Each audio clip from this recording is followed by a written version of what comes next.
दोस्तों आज हम हमारे नॉर्मल टॉपिक से थोड़ी हटके एक ऐसे थाई हॉरर मूवी के बारे में बात करने जा रहे हैं जो कि बाकी हॉरर मूवी से थोड़ी अलग है। इस मूवी में हम एक ऐसे डीमन के बारे में जानेंगे जो कि एक इंसान को किस करने से उसे अपने रूप में तब्दील कर सकता है। तो ये डीमन कौन है और वो ऐसा क्यों करता है, आइए जानते हैं। इस मूवी का नाम है इनह्यूमन किस।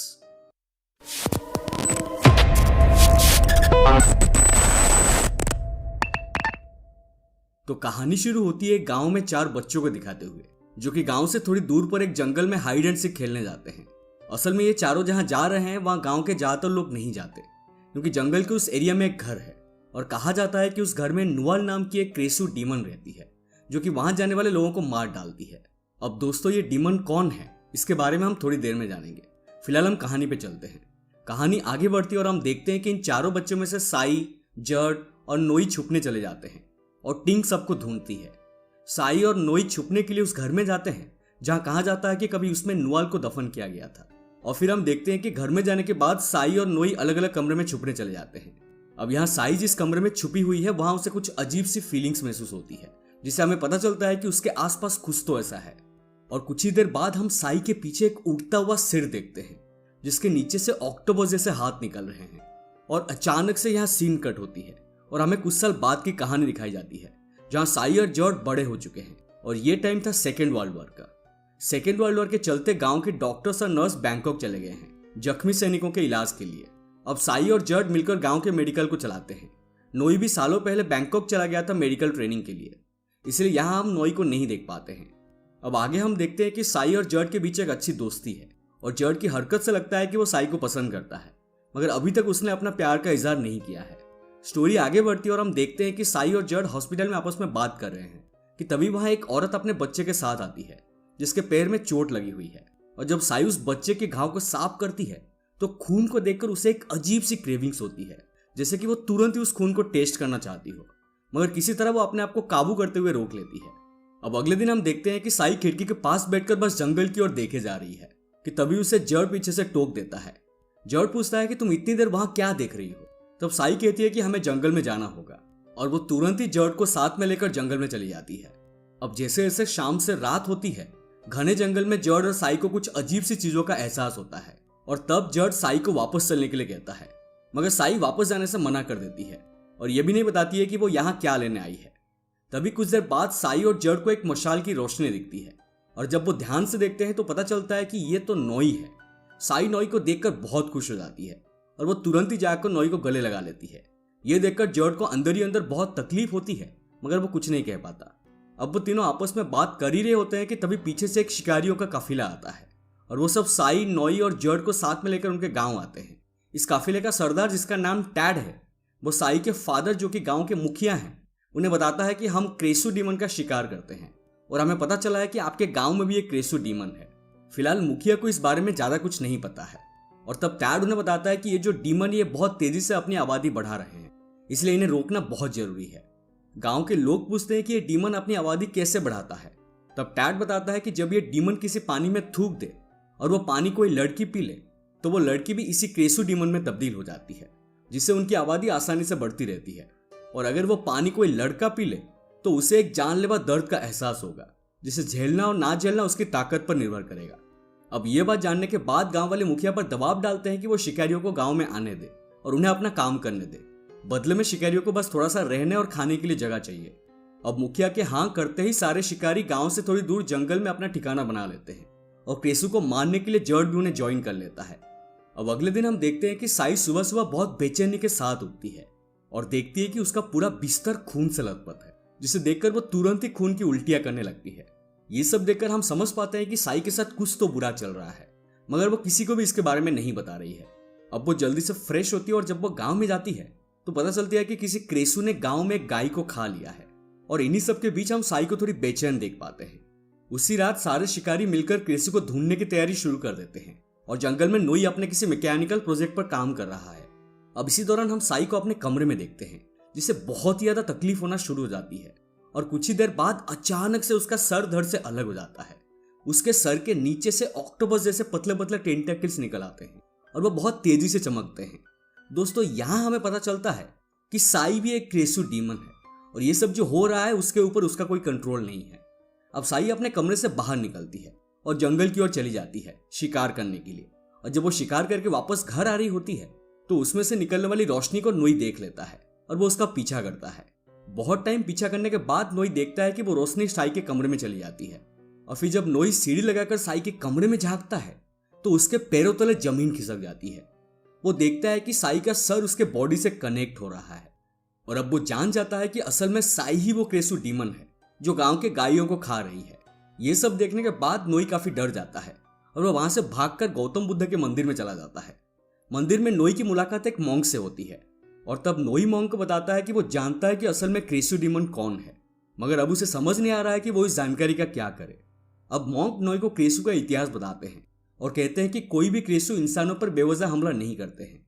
असल में क्रेसु भी कभी इंसान हुआ करते थे, मगर एक दिन काले जादू करते टाइम जादू उनके ऊपर ही उल्टा पड़ गया और उस टाइम वहां जो लड़की मौजूद थी वो क्रेसु बन गई और जो लड़का था वो क्राहंग बन गया। सदियों से जाने अनजाने में कोई ना कोई इंसान इनके संपर्क में आ ही जाता है, इसलिए इनकी आबादी कभी घटती नहीं है। ये सब जानने के बाद नोई को साई से हमदर्दी होने लगती है और वो ठान लेता है कि वो अब साई से दूर नहीं भागेगा बल्कि उसकी मदद करेगा।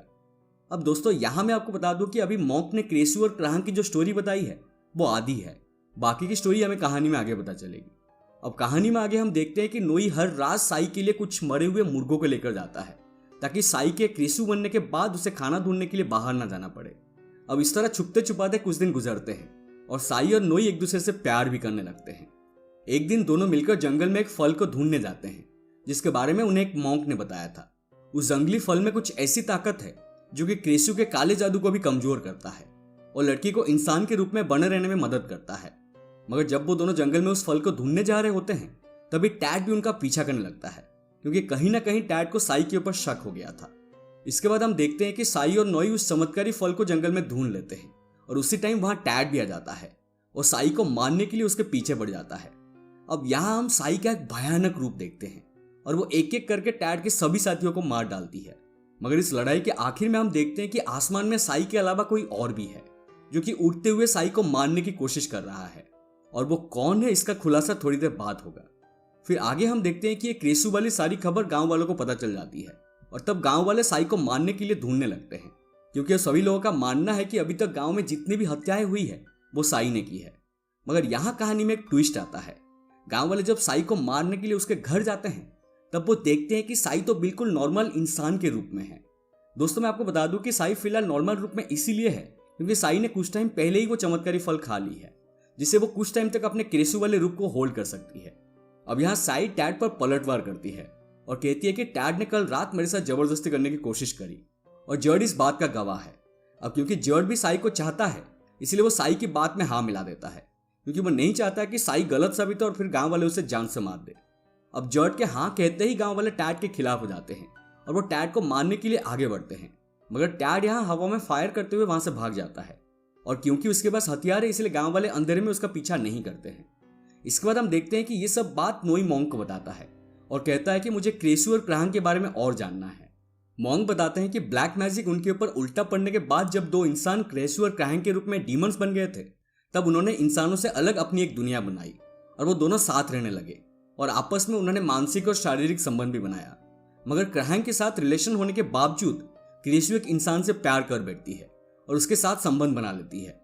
फिर जैसे ही ये बात क्राहंग को पता चलती है तब पहले तो वो उस इंसान को मार देता है और उसके बाद वो क्रेसु को चीर कर उसका दिल निकाल लेता है। मगर इससे पहले कि वो क्रेसु मर जाती वो अपना श्राप दूसरी लड़की को दे देती है और तब से अब तक सदियां बीत चुकी है मगर वो क्राहंग एक एक क्रेसु को ढूंढ कर मार रहा है और जब तक वो आखिरी क्रेसु को नहीं मार देता तब तक ये सब चलता रहेगा।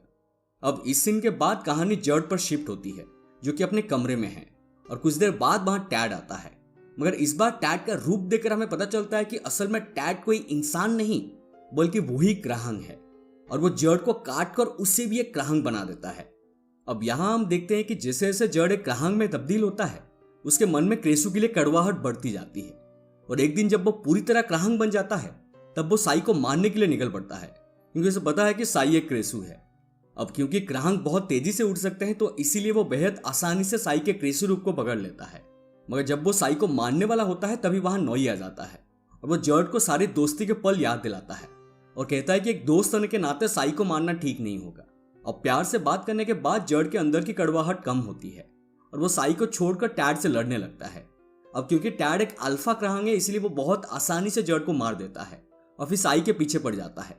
मगर यहाँ एक अनएक्सपेक्टेड चीज होती है। वो मॉन्क जो मंदिर में रहते हैं वो एक बंदूक उठाकर वहां पहुंच जाते हैं और क्रांग को 3 गोली मारते हैं, जिससे टैड की वहीं पर ही मौत हो जाती है। अब यहां से सीधा कहानी मॉन्क के फ्लैशबैक में चली जाती है, जहां हमें पता चलता है कि जिस नुअल नाम के क्रिसु डीमन के बारे में हमने मूवी के शुरुआत में सुना था वो असल में मॉन्क की वाइफ थी। और जिस हॉन्टेड हाउस का हमने मूवी के शुरुआत में देखा था उस घर में मॉन्क ने अपनी वाइफ नुअल के क्रेसी रूप को बंद कर दिए थे, इसलिए वहां सबने आना जाना बंद कर दिया था। और दोस्तों नुअल ही वही क्रेसु है जिसने साई को मूवी के शुरू में किस करके अपना श्राप दे दिया था। इसके बाद कहानी फिर प्रेजेंट में आती है और मॉन्क नोई को कहते हैं कि तुम साई की बॉडी को लेकर यहां से भाग जाओ और नदी पार करके तुम यहां से बैंकॉक चले जाओ। अब नोई जल्दी से भागकर साई की बॉडी को रिकवर करता है और वहां से निकलकर जंगल की ओर भागता है। साई भी उसके पीछे पीछे जाती है, मगर जब वो नदी किनारे पहुंचकर अपनी बॉडी को देखती है तो पता चलता है कि अफरा तफरी में उसकी बॉडी बहुत डैमेज हो गई है, इसलिए अब वो अपनी इंसानी जिंदगी में वापस जाने का इरादा छोड़ देती है क्योंकि वहां जाकर भी उसे तकलीफ ही मिलेगी। अब ये मूवमेंट साई और नोई के लिए बहुत इमोशनल होता है क्योंकि वो दोनों एक दूसरे से बहुत प्यार करते हैं। और जब साई नोई को आखिरी बार किस करती है उसके तुरंत बाद गांव के लोग साई के सर को गोली से उड़ा देते हैं और इसी तरह साई की भी मौत हो जाती है। इसके बाद आखिर में हम साई, जर्ड और नोई के कुछ फ्लैशबैक को देखते हैं जिसमें तीनों बहुत खुश दिखाई दे रहे थे। और दोस्तों इसी के साथ ये मूवी यहीं पर खत्म हो जाती है। तो ये थी इनह्यूमन किस की पूरी कहानी। उम्मीद करता हूं कि आपको एक्सप्लेनेशन पसंद आई हो। अगर पसंद आए तो प्लीज हमारे वीडियो को लाइक करें, शेयर करें और हमारे चैनल को सब्सक्राइब करके हमें सपोर्ट कीजिए और साइड वाला बेल आइकन को भी दबा दीजिए क्योंकि हम ऐसे ही इंटरेस्टिंग एक्सप्लेनेशंस लाते रहते हैं। मिलते हैं अगले वीडियो में, तब तक stay safe and take care.